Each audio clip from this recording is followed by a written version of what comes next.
Hi, I'm Brian, And I'm Michaela, and this is Drink the Movies. a podcast where each week we try to recreate a classic movie drink and discuss the movie that inspired it. Thanks for joining us. Now let's drink the movies. Well, hello, and welcome to episode 155 of Drink the Movies. I'm Brian here, as always, with Michaela. And Michaela, this week we are taking a trip out to the movie theater to see a new to us and not new to anyone else movie out there. It's one of the classics of classics. It's on the National Film Registry, but you and I have never seen it. Last night we ventured out and took in My Fair Lady. We did that. Yes. And I I'm sort of it's one of those like little known secrets. It's something that you're afraid to tell people. Like, I never watched Friends when it was out. I was last to the party when Sex and the City was a thing, and I've never seen My Fair Lady. But I didn't Mm. realize that you had also never seen My Fair Lady. So we were in the twinsies club there. That's true. That's true. It's one of those things, right? Like you don't want to let on that you've never seen these classics. But same kind of thing happened around this time last year. We covered Lawrence of Arabia. You and I had never seen that. We watched it, and then out of the woodwork, a bunch of fans came out and said, "Oh, I never have seen that either. I've been, meaning to watch it all these years, but could never really own up to the fact that I'd never seen it." So maybe that's the same way for My Fair Lady. I don't know. Let us know. Hit us up on social media. Let us know if you've seen it or if we're terrible moviegoers for never having seen it. But I have to say, last night at the movie theater was pretty full. Surprising. It was a Fathom events we went and saw. There was a good mixture of younger people there as well as older people, which you might expect, from a 60-year-old film. But yeah, a really good turnout for a Monday night to see My Fair Lady, and it was really neat to see it on the big screen because as we're going to get into, this film won a lot of accolades for the way that it looks, and fair enough, it looked really good. It did look really good. The costuming itself, totally amazing. Absolutely loved it. It has this very kind of Mary Poppins vibe. I felt like it was a little bit Mm, more hmm.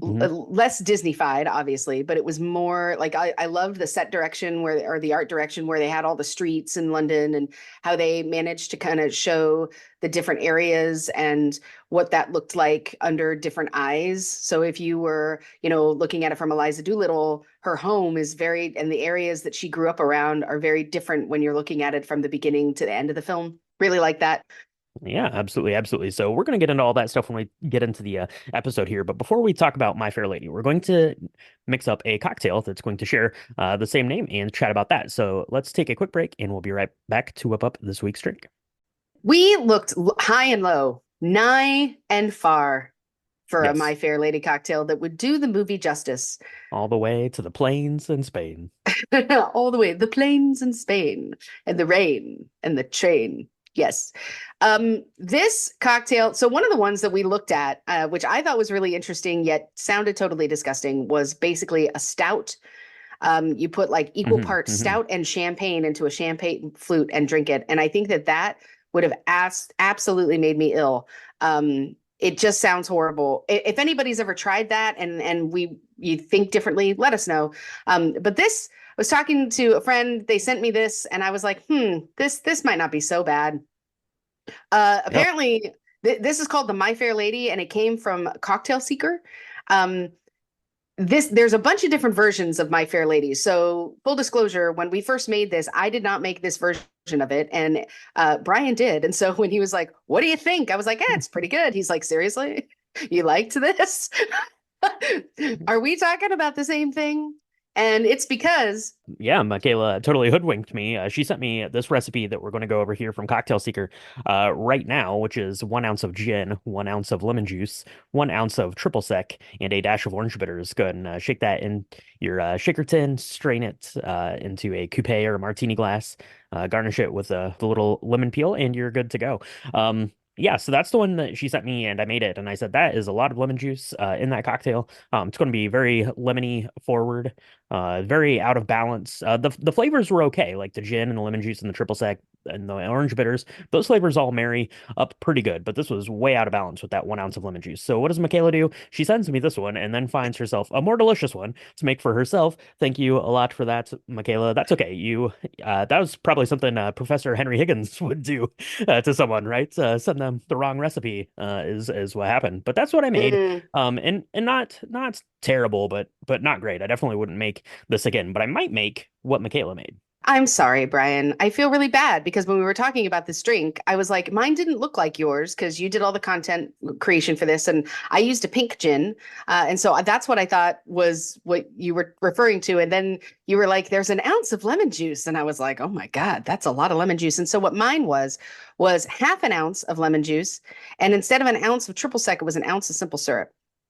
So it was basically just a very sweetened kind of lemony gin with the orange bitters, and it was lovely. I used a pink gin because the picture actually was pink, so I just assumed that that's what they meant, even though it's not what they say in the recipe. So I made a completely different drink, and I am sorry. But I will say, after seeing the film, I feel like the one that you had, the unbalanced, very sour, leaving a sour taste in your mouth. I feel like That's that true. really trends because at the end of That this tracks. film, That I was tracks. like, what did I just watch? Yeah, for sure.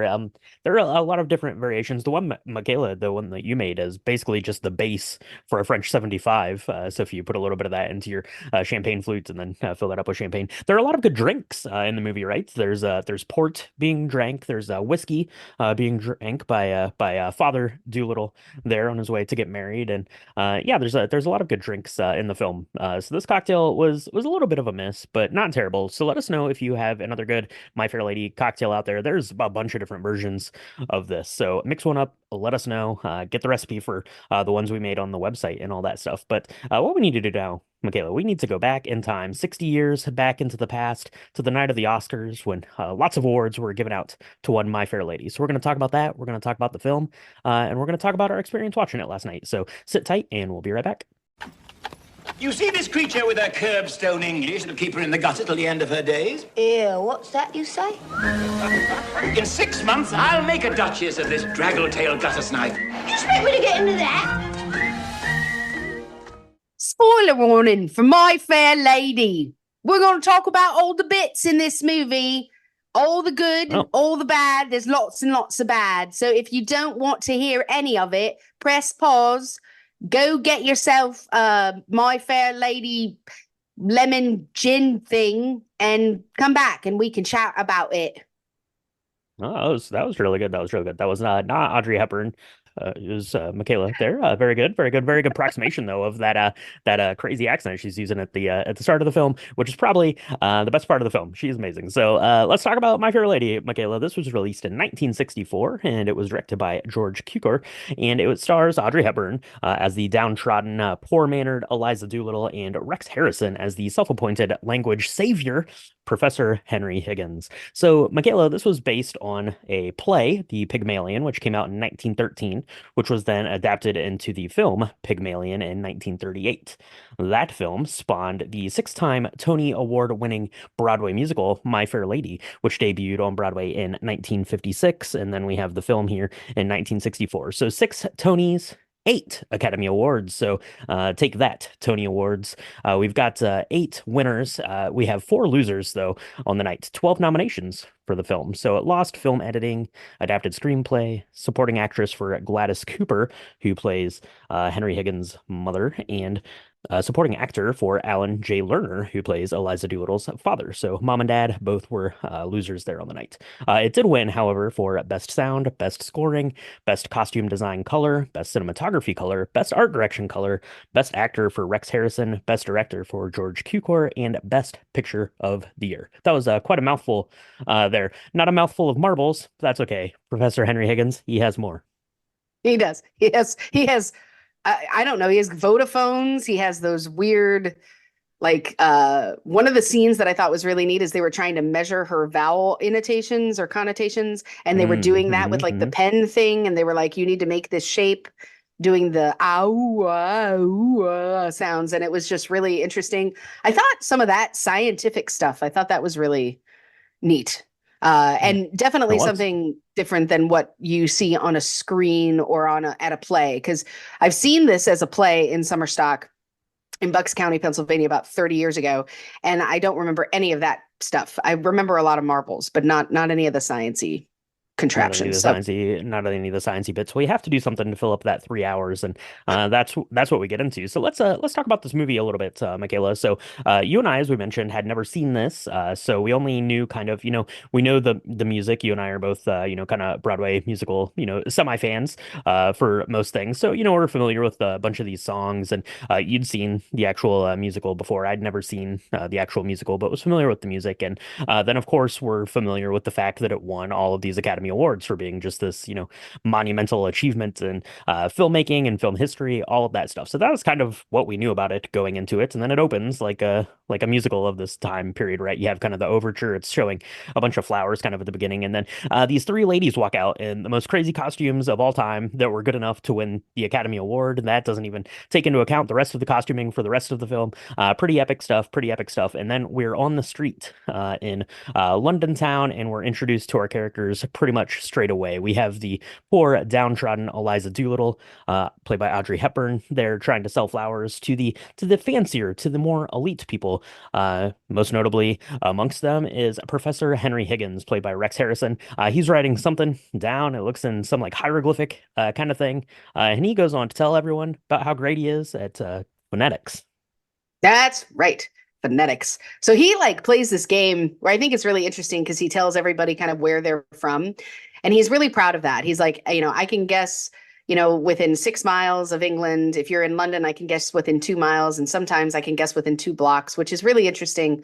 And I found that piece fascinating, but he's such a jerk about how he's just his superiority complex is really off-putting. And I think that's supposed to be part of his charm. We'll get to that. Look at her, a prisoner of the gutters, condemned by every syllable she utters. By right, she should be taken out and hung for the cold-blooded murder of the English tongue. Oh, heavens, what a sound. But he sings this whole song about why can't the English learn to speak? Why don't they speak properly? And he prides himself on this really cool phonetics class that, this technique that he has where he can teach anybody to speak any way. And, you could definitely change your stature in life, or your status in life just by learning to speak more eloquently. And he meets Mr. Pickering there, and like they kind of form this fast friendship because they're both really into phonetics. Like in the city of London in a rainstorm underneath this like umbrella thing, two phoneticists like meet. I kind of call BS there, but that's fine. That's fine. That's right. Give some credit where credit is due. It's not Mr. Pickering; it is Colonel Pickering. People need their titles. Give them their titles. Correct. Yeah, and Sorry. this is probably the nicest that Henry Higgins is. But I do like what you're saying there, Michaela, and he kind of makes that point later in the film, Henry Higgins, which is maybe the most endearing thing that he says in the entire film, is that you can change someone's basically status in life if you can change the way that they speak. And a lot of that is true. True today, true 60 years ago, probably true in 1910 when this is set. Yeah. Yeah. The problem is that he thinks that, if you can't speak, I guess that also translates to you not being able to think or be intelligent or have feelings, which case in point is our Eliza Doolittle. So first of all, she's the best looking like flower seller I've ever seen in my life. Audrey Hepburn, like they really try to make her look very homely. She's got dirt all over her face. London is getting so dirty these days. She's in really old raggedy clothes. She's still stunning. And her accent is hilarious. It's incredibly like It's so Cockney. I don't know. I can't even tell you what it is. It's supposed to be a strong Cockney accent. And so they kind of get into this, Colonel Pickering and Professor Higgins get into this bet between themselves. Like, hey, what if we took this, like a low insect of a human? Legitimately, these are the words. I don't think I'm overstating this here, but like if we could take a cockroach and like make it sound pretty and give it a dress, do you think that would be noticed? And we could take it into a ball? And they're like, that's a great idea. Let's do that. And who is going to be this lowly thing that they try to dress up? But Eliza Doolittle. And That's then right. the next like 35 minutes are about like getting her to agree to this. And then she kind of decides that they're right in the sense that she has an opportunity here to elevate her station in life. And maybe she could go work in a flower shop or she could go be a lady's maid, which is still like not, she wouldn't be a lady necessarily, but she would not be, selling flowers for 10 quarter pence or whatever it was that they were. So Yeah. she finally agrees. It's kind of a weird, I don't know, that first third of the film I found was kind of strange because they're really trying to like net out the details. And they're very clear that neither Professor Higgins nor Colonel Pickering want anything to do with her romantically.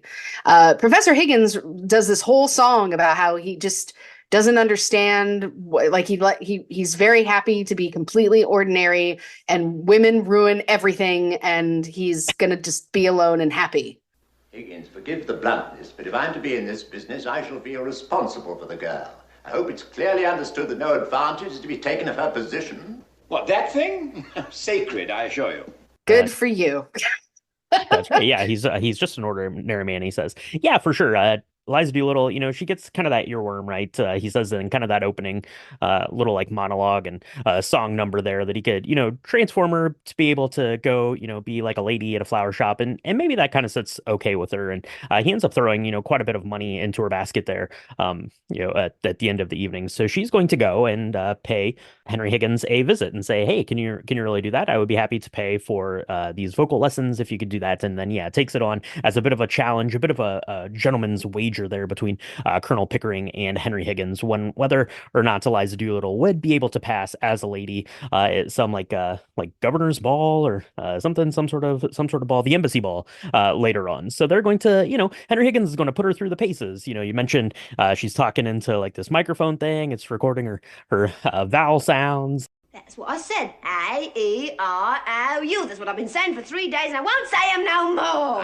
Got her like talking with like marbles in her mouth. She like swallows a marble and he's like, that's okay. I have plenty more. But it's kind of this back and forth. And I really like kind of Audrey Hepburn in this role, who's not doing her own singing, but she has maybe like the most like vulnerable of the songs, right? When she's singing about Professor Henry Higgins and how much she hates him and all of this stuff. It goes on to like the rain in Spain and stuff like that. But yeah, it's kind of, I don't know. It's very strange because she turns up to take these lessons, but then ends up not wanting to do them. They don't want to do the lessons, but they end up doing them. There's this whole back and forth with the maid. So it's very like chaotic, this bit. And you don't really know who is in this for what reasons, I guess, kind of at the front for sure. But yeah, it's going to progress. And Eliza Doolittle is, in fact, going to become a lady, at least in terms of mastering the English language.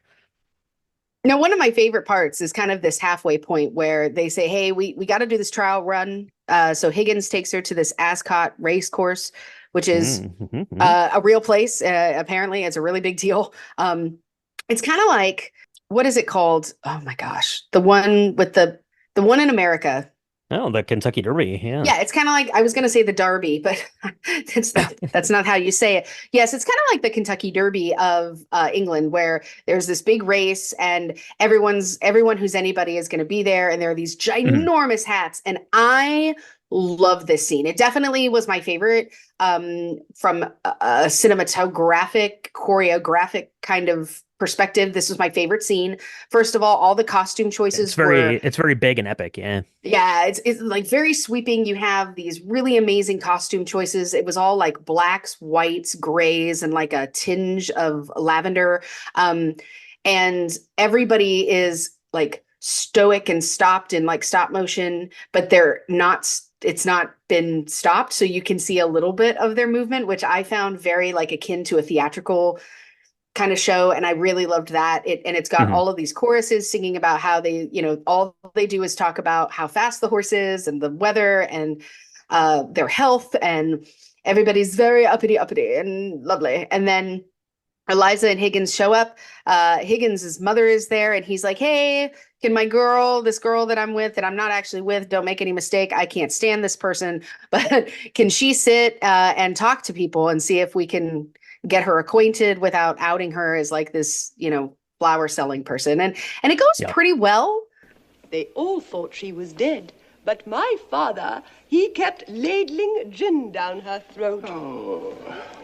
I feel like it goes pretty well. She uses her round tones, and but she says some things that are pretty funny, like she thought her aunt was murdered or something, and they don't quite get it, but she does. Drowned in gin. Yeah. She drowns in gin. But then she meets Freddie Eynsford Hill, played by Jeremy Brett.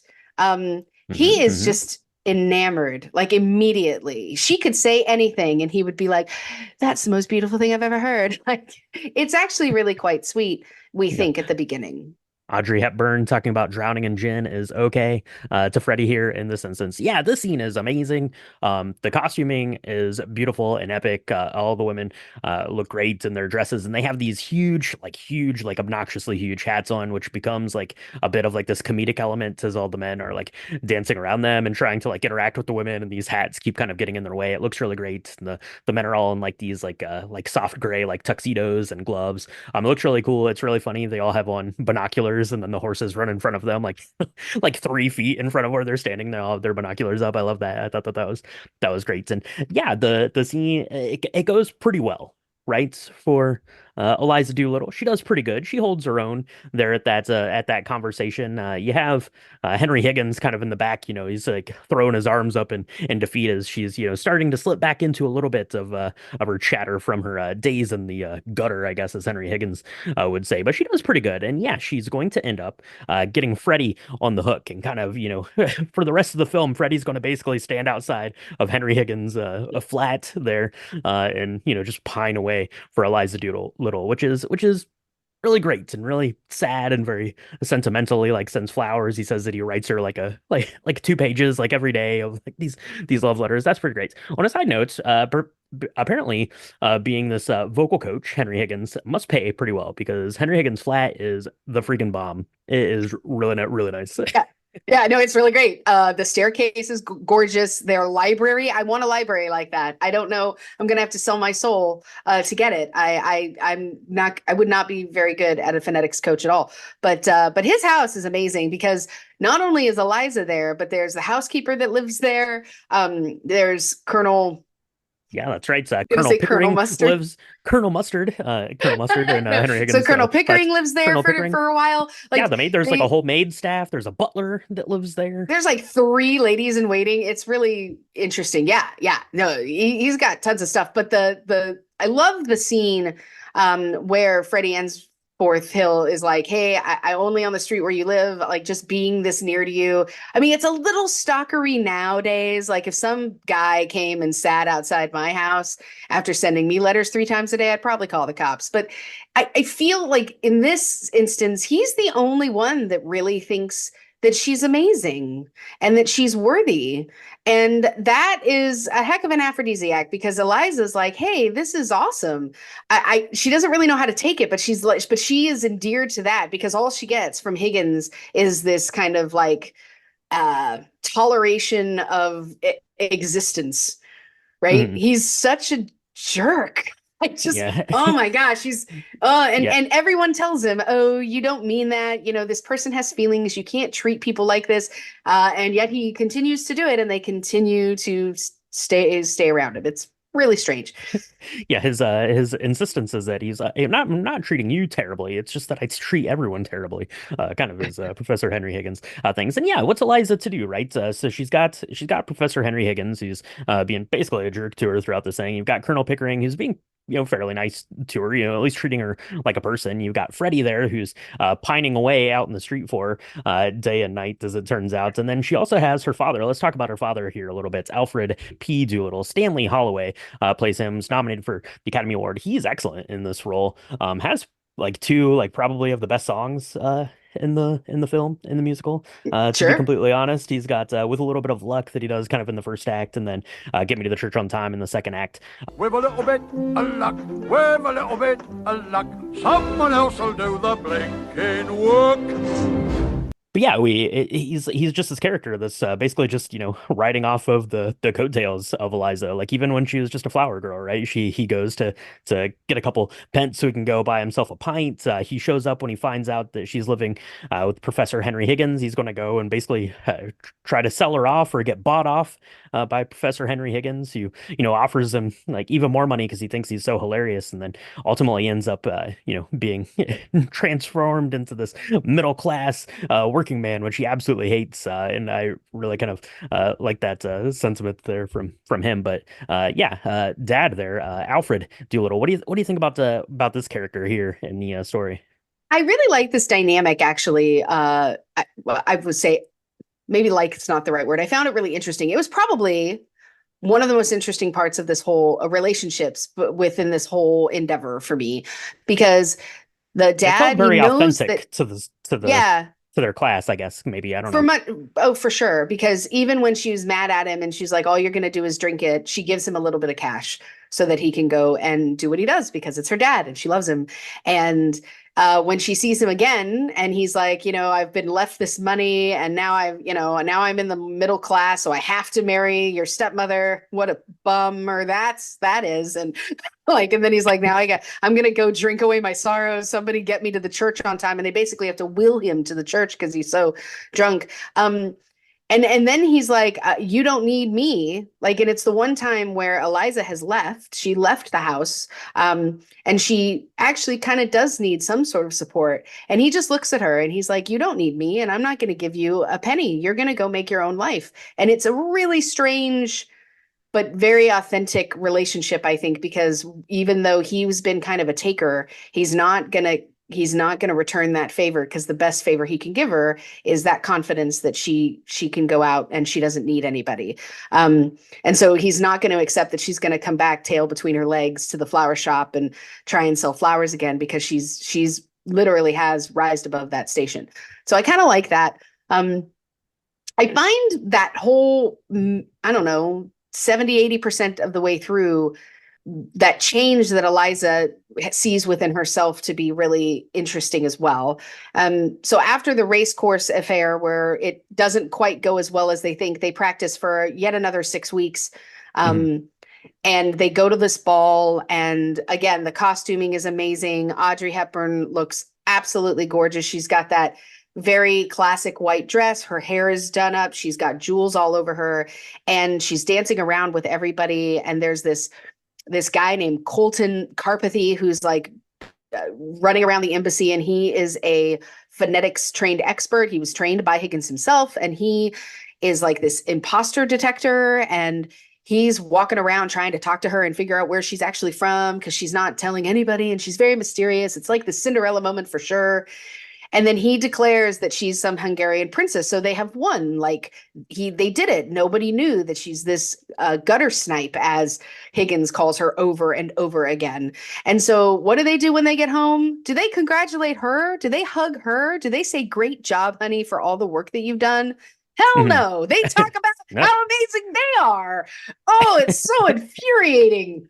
Oh, that's right. Yeah, absolutely. All alone you hurdle every obstacle in sight. Now wait. Give credit where it's due. A lot of the glory goes to you. But you're the one who did it.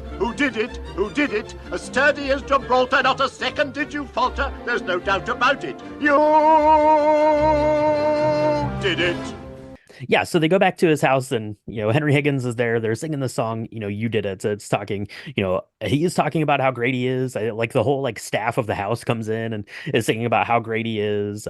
Colonel Pickering is there, talking about how great Henry Higgins is at doing this, because throughout the course of this film, Eliza Doolittle has become more and more of kind of like this show pony almost to Henry Higgins. But I really like kind of in the scene within that song is you have, Audrey Hepburn, who's kind of standing, kind of alongside this piano behind Henry Higgins, and just gradually throughout the scene, she just slowly shrinks back and back further into this corner up against, the wall, being, kind of this wallflower type of a thing. And it's really, really neat the way that they, kind of structured the shot, and the way, that she just kind of sinks back in there, naturally throughout the throughout the course of this. But eventually, she has her fill of it, right? It comes to terms, right? Professor Henry Higgins is like, I'm going to bed, and then he comes in, he's like, oh, I need my slippers, and she throws them at him, and they have this big kind of storming off thing, and she, basically, she's come to terms that Henry Higgins doesn't really view her as a person at all, right? She was just like this little project that he could work on to show everyone how great he was, and congratulations, he did that. And this is where it fell apart a little bit for me because Eliza leaves, right? She goes out and she has a little like interlude kind of thing with Freddie. They get in a taxi, they go back to her old stomping grounds, do a bit of singing, right? Wouldn't it be lovely, kind of a reprise of that, and goes back and there she sees her father and goes on, and she ends up going to Henry Higgins' mother's house, right? Mrs. Higgins' house, Right. and she's having lunch with him, and it seems like she's made like this sort of like monumental like kind of light bulb moment, right? Between mom and Eliza, where she's like, you don't have to take that, right? I would send my son packing if he is going to be a jerk, and she does that, right? Like we think that Eliza, it's sinking in. You think so? Anyway, I mean, I love it because she announces, she's like, I'm going to marry Freddie. And of course, Higgins is like, what are you going to do with Freddie? Freddie doesn't have a job. Freddie doesn't have anything. And she's like, I'll work. It'll be fine. I'm going to go be Carpathy's, that guy, Zoltan Carpathy. I'll be his assistant. I've learned everything that you've taught me, so it'll be fine. Get out of here. I hate you. I never want to see you again. Goodbye. Like, and you're like, yes. I mean, I don't know. The strong, independent woman in me was like, yes. And then Higgins starts to make his way home, and he makes it like 8 feet out of his mom's house, 8 feet. And then he's like, I've grown accustomed to her face, which doesn't even sound like I miss you. It just means I'm used to seeing you here, and now I don't. Like, what? There's so much to unpack about this. Anyway, so then he's singing about how like she, how dare she like leave him in with these feelings that he has, where he, wanted her to be around maybe, but not really, because like literally an hour before he's talking about how why can't men be more like women? I don't know. Or why can't women be more like men? I don't know. It's I don't know. So he goes home, and I guess he's really missing her because he turns on the gramophone where she's sounding awful at the beginning, and they're recording her. And he's like trying to take off his slippers or find his slippers again.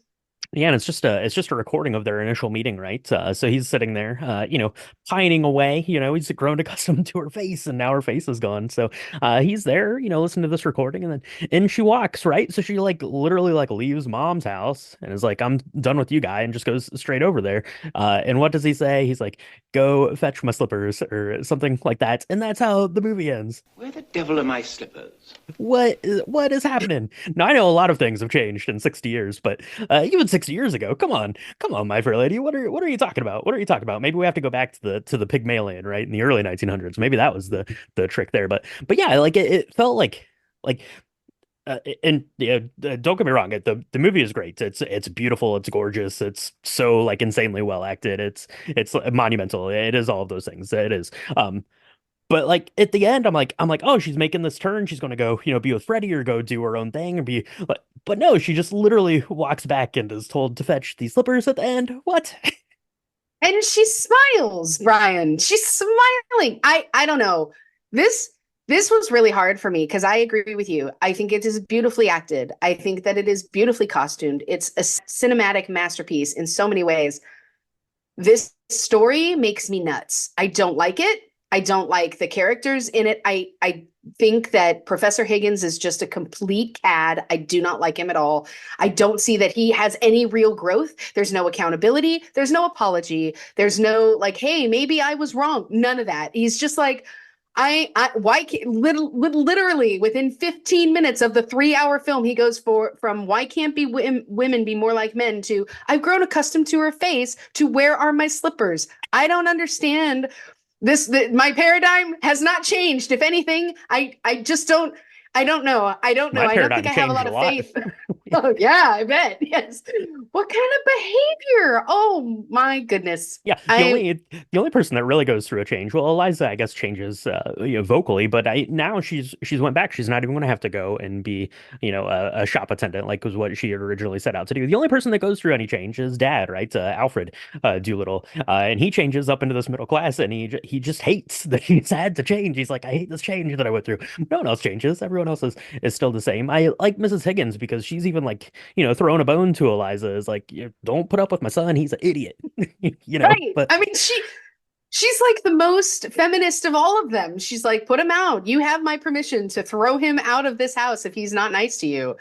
I don't know. I really struggled with this ending, and I don't think I have really disliked a film. I don't know. I remember seeing this play when I was like 14 in Bucks County, Pennsylvania, and I don't remember this ending, probably because they probably changed it. I don't know. Maybe I do remember like them coming together in the middle of the stage at the end. So they were walking towards each other. Maybe he was about to apologize or something. I don't really remember because it was like 30 years ago. But I mean, I don't understand why people think this is like their favorite musical of all time. Maybe, from a musical standpoint, for sure, maybe. But like this is not good. I'm real upset about it, Brian. I mean, we left the theater and I was like, I can't even talk about this. This is so bad.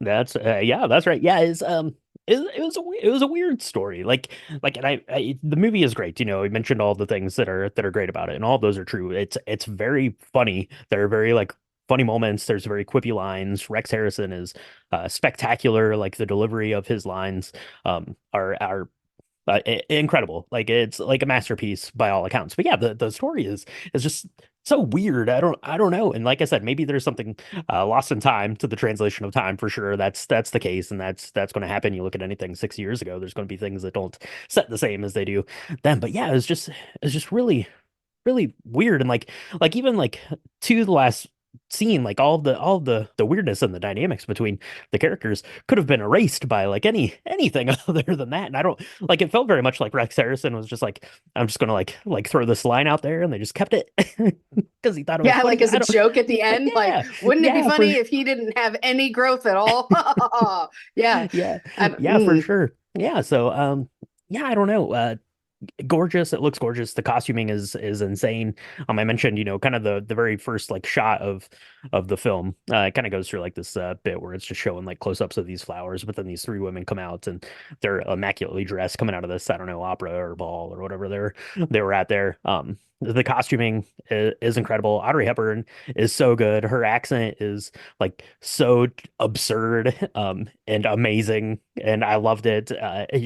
She's like yelling at him through the thing. I really like kind of her first song where she is kind of like daydreaming, right, about about Henry Higgins and like having him like shot down by the king. She's gonna like woo the king and be like, could you give me Henry Higgins' head? And that's really great. That's pretty funny. Maybe that was the way the story was meant to go, Michaela. Maybe that would have been perhaps better. I don't know. I think you're right. I mean, her change was much more, I feel like it was not only physical, but the way she stood up for herself was very different. Because at the beginning, immediately when they're talking about, she's not quite following the conversation, and they're talking about pounds, and she's like starts to cry because she's like, I don't have 50 pounds. I don't have 30 pounds. Like I don't have any kind of money like that. What are you going to do with me? And she keeps saying like, I'm a good girl. I'm not, that sort of girl, because there's all these weird innuendos about, hey, why are they keeping her in this house? And just to teach her to speak, and they're like, no, seriously. Well, yeah, for sure. It's not even like innuendo because her dad catches wind of that, right? That they're living with these fancy rich people, and he's like, oh, well, there's only one reason that a girl like my daughter would be at a fancy rich person's house like that, and that's what he thinks when he goes over there. So right. But at the end, I just didn't understand the last 5 minutes or 3 minutes, really 2 minutes. The last minute really threw me because he does. It would have been, I don't know. He doesn't even look her way when she stops the gramophone. He puts his hat over his face and he's like, where the hell are my slippers? Yeah. What? I'm gonna What? avert my eyes so I don't even have to look at your face that I've grown accustomed to. Yeah, for sure. Definitely that's My Fair Lady. In a nutshell, go see it if you've never seen it. You should watch it because it is a magical piece of movie making and all that stuff. But yeah, just be forewarned that if you have ties to any sort of empowerment like Michaela, you might take a turn for the worse there at the end of the film for sure. But yeah, it's kind of playing out. We're in the theater. Michaela and I are like looking at each other like, what is happening? But yeah, I'm very glad that we got to see it. I'm very glad that we got to see it in the theater because it was really cool to see it on the big screen. Bringing back all that Technicolor brightness. The set design, like his house, is insane. The way they put all that together, it felt very kind of small and play like because a lot of that takes place like within that main kind of like library room of his house there. So I don't know. It's on one hand it's really good, but on the other hand, uh, I don't know. I don't know. I don't know. I, you know what? I do feel like we probably, we don't know everything here at Drink the Movies. We don't. If we're missing something, please let us know. I'd love to hear from someone who absolutely loves this film. I did come home to my husband and he was like, that movie's amazing. Why? Why He's didn't you grown like it? accustomed to your face. He's grown accustomed to my face. Well, that's great. And I don't look for his slippers, just so we're clear there. Yeah, I don't know. But I'd like to hear from someone who can really like eloquently explain what they love about it from the story perspective. Because again, we have an appreciation here at Drink the Movies for all of the things that make it great. I mean, truly. We're being kind of trite here, but I just I need to understand why people would think this is even a love story, because I hear that this is a romance and it doesn't feel like a romance at all. Like at all. Yeah, because the first like 2 hours and 50 minutes of the film, he basically says that he doesn't like this girl or even like acknowledge that she's a real person, really, throughout that. But there's a lot of inspiration from this, the way that it's framed and set up. We talked about it just a couple weeks ago. You brought up there with Pretty Woman. There at the Polo Grounds, taking a lot of inspiration from that. I actually got a lot of shades of a story here that we're going to be talking about in terms of the Oscars. Poor Things, I thought had a lot of shades of kind of the same elements there between kind of the characters and the way that her character is being portrayed in that film and treated kind of similarly. So yeah, a lot of inspirations throughout the time, and certainly a gorgeous film. It's insanely well acted. It's really, really good. So yeah, that's My Fair Lady. So let us know on our social medias what you thought about that. Let us know if you make up a My Fair Lady cocktail or if you have a better one for us to try. Let us know that. You can do it on our socials. It's at Drink the Movies on Instagram and X and Threads and Blue Sky and Facebook.com/Drink the Movies. You can go to drinkthemovies.com if you want to see pictures of our cocktails, our movie going experiences, links to all the stuff. That's drinkthemovies.com. Stay tuned. We're going to have our Oscar pick 'em going up here in just the next couple of days, so stay tuned for that. If you want to support the podcast further, get bonus content, all that stuff, that can be done on Patreon. It's patreon.com/drink the movies, and we appreciate all of our patrons over there so much. Let us do fun things like have a bunch of Argyle cocktails. That was pretty good last night. Did that at the movie theater, so thank you to everyone there on Patreon for hanging out. And Michaela, what helps the podcast the most though is when people like and subscribe and leave us reviews. So where should they do that? You can find us on Apple Podcasts, Spotify, Good Pods, Near Pods, whatever you're listening to us on right now. The rectangle that you're holding, there's a subscribe button. If you're liking what you're hearing, we do 2 drops a week usually. Sometimes we do more. It's very exciting. Tell your friends, share all our bits on social media. We really love doing what we're doing, and we can't do it without y'all. Without y'all, it's really just 2 people. Really one person doing a ton of work and the other person showing up for free drinks. And we appreciate it. We can't do it without you. So keep the Drink the Movies love out there. keep the love alive. Maybe you've grown accustomed to our voices. I don't know for sure. So thank you so much for joining us. That was a good one to go back to. Next week we're going to be going back to a more recent classic, a little different love story as well, but one that we're definitely excited to talk about, Eternal Sunshine of the Spotless Mind. So going to be talking about that next week. So hopefully you have a safe and happy Valentine's Day that's coming up. Let us know what you thought about My Fair Lady, and we'll talk to you next time on Drink the movies. The movies. The difference between a lady and a flower is not how she behaves, but how she is treated. Take that, Henry Higgins.